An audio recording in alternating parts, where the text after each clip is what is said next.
પાળિયાદ રૂડું ગામ, જ્યાં વિહામો વિહળા નાથનો એનું નવે ખંડમાં ગાજે નામ.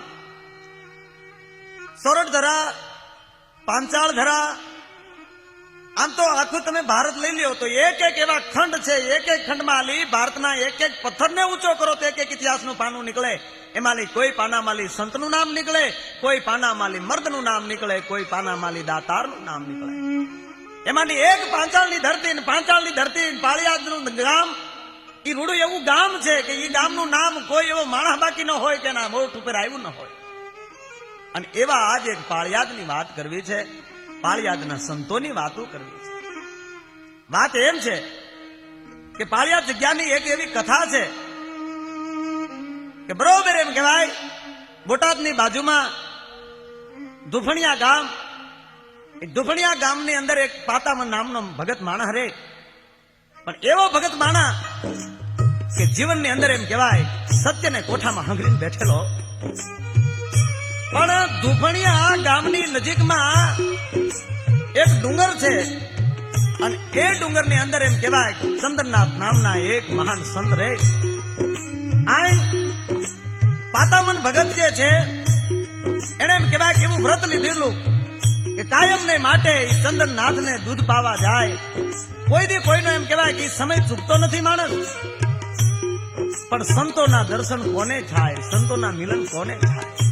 જેના જીવન ઉજળા હોય ને ભાઈ, જેના જીવનમાં સત્યને જેને કોઠામાં હાંગરી રાખ્યું હોય, સત્યને માટે માણસ એમ કહેવાય જીવન જીવતો હોય અને ડગલે ને પગલે એમ કહેવાય હરિ સમરણ સિવાય માણસના કોઠામાં બીજી વાત ન હોય, એવા માણસને સંતના દર્શન થાય. એવા ચંદ્રનાથ, એ ચંદ્રનાથને એમ કહેવાય કાયમને માટે દૂધનો લોટો દેવા માટે જાય છે.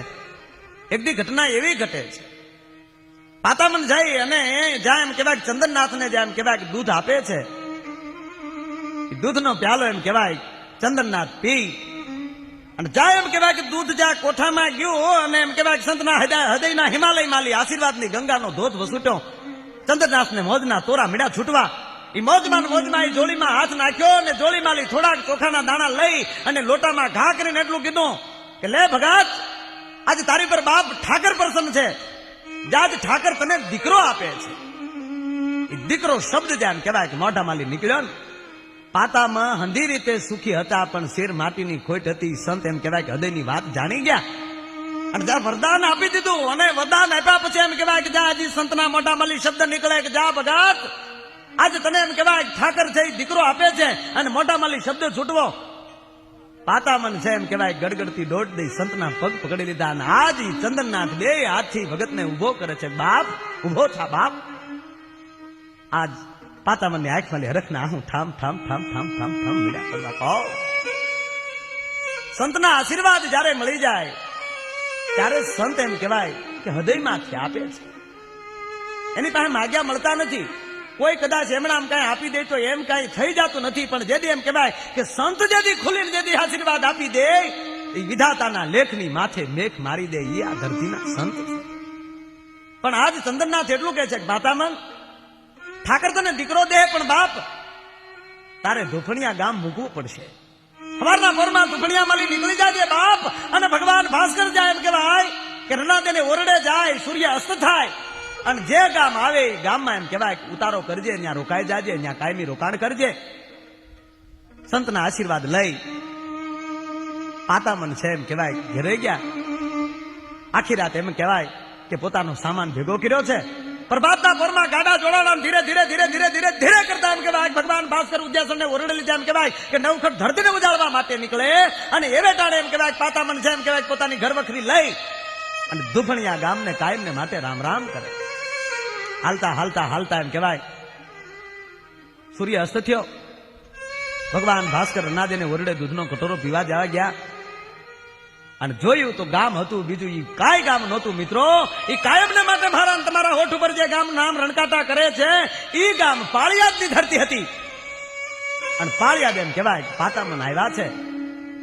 જો કે પાળિયાદના દરબારો કાયમને માટે પાતામનને ઓળખતા અને એમાંય સોનામાં સુગંધબળી પાતામન છે એમ કહેવાય કે પાળિયાદ જયારે એમ કહેવાય આવ્યા છે, પાળિયાદના દરબાર ઈ રામા જીવા ખાચરે એક હાટીની જમીન અને બે ઓરડા એમ કહેવાય પાતામનને આપ્યા છે.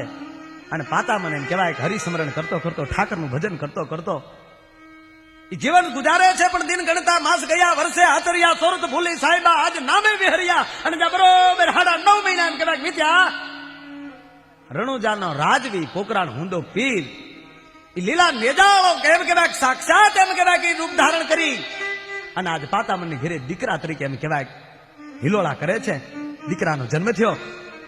રણુજાનો રાજા રામદેવજી મહારાજનો બીજો અવતાર જેમ હોય, નામ વિહામણ આપ્યું છે. અને વિહામણ ભગત એમ કહેવાય કે જેમ જેમ જેમ જેમ સૂર્યના કિરણો જેમ કહેવાય ફેલાય એમ વિહામણને એમ કહેવાય નવે ખંડમાં કીર્તિ મળી ગાંજવા. વિહળા નાથ તરીકે એમ કહેવાય માણસો મળ્યા પૂજવા. અને એમ નહીં પણ ભારત વર્ષના સંતો ભક્તો અને કવિઓ એમ કહેવાય કે એના ભાવથી ભજનિયા મળ્યા ગાવા. કોઈએ પાળેશ્વર કે, કોઈ એને વિહળો નાથ કે. બહુ સારી વાત લખી છે અમારે સંતરામ બાપુએ.